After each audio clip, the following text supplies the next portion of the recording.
Salam untuk kita semuanya, berjumpa lagi dengan saya di channel Aritela Tutorial, tempat kita untuk berbagi informasi seputar informasi pendidikan dan informasi guru, serta informasi lain yang ada hubungannya dengan pendidikan dan guru. Pada pertemuan ini, yang kita bahas adalah terkait dengan masa depan honorer, yang mana di sini disampaikan yaitu kebijakan perekrutan honorer membangun masa depan lebih baik bagi aparatur sipil negara. Dan sebelumnya saya pastikan bahwa seluruh Bapak Ibu honorer selalu dalam keadaan sehat walafiat. Pada pertemuan ini Bapak Ibu, inilah informasi yang akan saya sarankan kepada kita semuanya, yaitu tentang kebijakan dalam hal perekrutan honorer menjadi aparatur sipil negara di tahun 2023 tahun ini, yang dikatakan bahwa pengangkatan atau perekrutan honorer ini membangun masa depan lebih baik bagi aparatur sipil negara. Nah, ini info terbaru Bapak Ibu ya. Ini yang dimuat pada Minggu 18 Juni 2023 hari ini. Untuk seterusnya, simak video ini sampai selesai.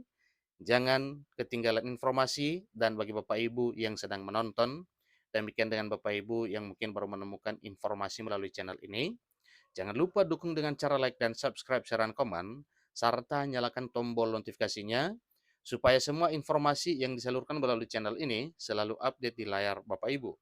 Tanpa basa-basi lagi, langsung pada informasinya. Perubahan revolusioner dalam kebijakan perekrutan honorer di Indonesia ini telah mengubah landscape tenaga kerja honorer di negara ini. Keputusan berdasarkan pertimbangan matang telah diambil oleh Kementerian Pendayagunaan Aparatur Negara dan Reformasi Birokrasi Kemenpan RB dengan langkah-langkah berani untuk menutup peluang perekrutan dalam dua kategori honorer tertentu. Nah, kira-kira apa dua kategori honorer tertentu Bapak Ibu? Ikuti terus informasi berikut. Tujuan utama dari kebijakan ini adalah untuk merestrukturisasikan organisasi dan meningkatkan efektivitas kerja aparatur sipil negara. Jadi dalam langkah progresif yang berani, Kemenpan RB telah menutup peluang perekrutan untuk kategori honorer tenaga pelaksana. Ingat Bapak Ibu ya, dalam langkah progresif yang berani, Kemenpan RB telah menutup peluang perekrutan untuk kategori honorer tenaga pelaksana. Jadi keputusan ini didasarkan pada kebijakan negatif growth, yang berarti tidak akan ada perekrutan baru dalam kategori tersebut. Langkah ini diambil dengan tujuan meningkatkan efisiensi kerja ASN dan memastikan bahwa struktur organisasi menjadi lebih teratur. Dengan demikian, ASN dapat bekerja lebih efektif dan memberikan pelayanan publik yang lebih baik kepada masyarakat. Namun, bagi tenaga honorer teknis fungsional lainnya, Kemenpan RB tidak secara tegas menutup peluang rekrutmen. Pertumbuhannya akan dikendalikan agar tidak meluas dengan menerapkan kebijakan pertumbuhan nol atau zero growth. Kebijakan ini bertujuan untuk memastikan stabilitas dalam struktur, organisasi, dan pengaturan tenaga kerja honorer. Meskipun ada penutupan peluang perekrutan dalam beberapa kategori, ada kabar baik bagi tenaga honorer di sektor pendidikan dan kesehatan. Jadi di sini Kemenpan RB akan tetap membuka peluang perekrutan bagi kedua kategori tersebut, mengingat kebutuhan akan dua layanan dasar tersebut terus meningkat. Hal ini berarti masih ada potensi pertumbuhan positif bagi honorer di bidang ini. Perubahan kebijakan ini bukan hanya sekedar langkah menuju peningkatan kualitas pelayanan publik, tetapi juga mencerminkan komitmen pemerintah dalam menghadapi tantangan yang terus berkembang di era modern. Dalam menghadapi dinamika perubahan yang cepat, pemerintah berusaha untuk tetap relevan dan responsif terhadap kebutuhan masyarakat tentunya. Jadi diharapkan langkah-langkah ini akan memberikan dampak positif dan kesempatan yang lebih baik bagi honorer di masa depan. Perubahan ini bukan hanya tentang meningkatkan kesempatan yang lebih adil, tetapi juga memastikan bahwa tenaga kerja honorer yang direkrut memenuhi kebutuhan aktual masyarakat. Dengan semangat perubahan yang kuat dan komitmen pemerintah yang tegas, Indonesia berada di jalur yang benar untuk membangun masa depan yang lebih baik melalui kebijakan perekrutan honorer yang lebih adil, efisien, dan responsif terhadap kebutuhan masyarakat.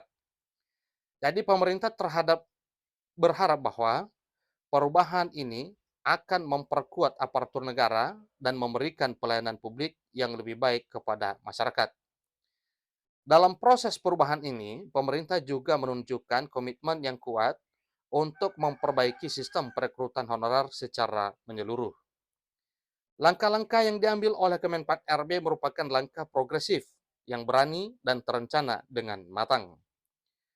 Selain menutup peluang perekrutan untuk kategori honorer tenaga pelaksana, pemerintah juga berupaya meningkatkan efisiensi perekrutan honorer di sektor pendidikan dan kesehatan. Hal ini kemungkinan menjadi kebijakan yang cerdas mengingat pentingnya dua sektor tersebut dalam memenuhi kebutuhan masyarakat. Dalam sektor pendidikan, pemerintah menyadari bahwa kebutuhan akan tenaga pendidik yang berkualitas terus meningkat seiring dengan pertumbuhan penduduk dan perkembangan pendidikan tentunya. Jadi dengan membuka peluang perekrutan honorer di sektor ini, pemerintah berharap dapat mengisi kekosongan tenaga pendidik dan memberikan layanan pendidikan yang lebih baik kepada generasi penerus bangsa. Sementara itu, di sektor kesehatan, kebutuhan akan tenaga medis dan paramedis juga semakin mendesak. Dengan membuka peluang perekrutan honorer di sektor ini juga, pemerintah berupaya memperkuat sistem pelayanan kesehatan dan menjaga kualitas layanan yang diberikan kepada masyarakat. Perubahan kebijakan perekrutan honorer ini juga, ini merupakan bagian dari upaya pemerintah dalam merestrukturisasi organisasi dan meningkatkan efektivitas kerja ASN secara menyeluruh. Pemerintah menyadari bahwa ASN yang berkualitas dan kompeten akan menjadi tulang punggung dalam memberikan pelayanan publik yang berkualitas. Dan itu suatu hal yang wajar karena memang inilah yang diidamkan untuk menjadi ASN itu, maka yang diandalkan adalah para ASN yang memang berkualitas dan punya kompetensi.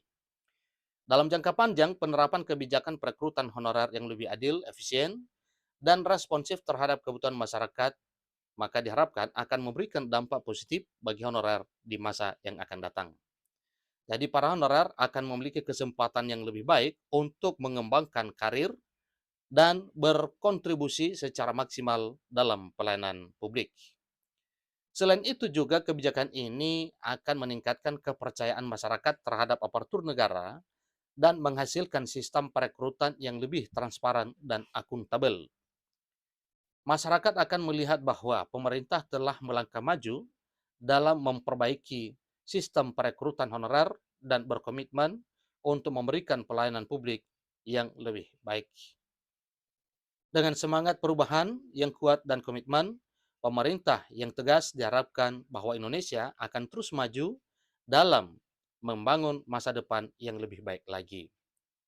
Jadi kebijakan perekrutan honorer yang lebih baik akan membantu memperkuat fondasi negara dan mewujudkan visi pemerintah dalam memberikan pelayanan publik yang berkualitas, efisien, dan responsif terhadap kebutuhan masyarakat. Jadi inilah informasi yang Bapak Ibu terkait dengan hal ini. Semoga bermanfaat bagi kita semuanya. Sampai ketemu pada informasi berikutnya. Terima kasih.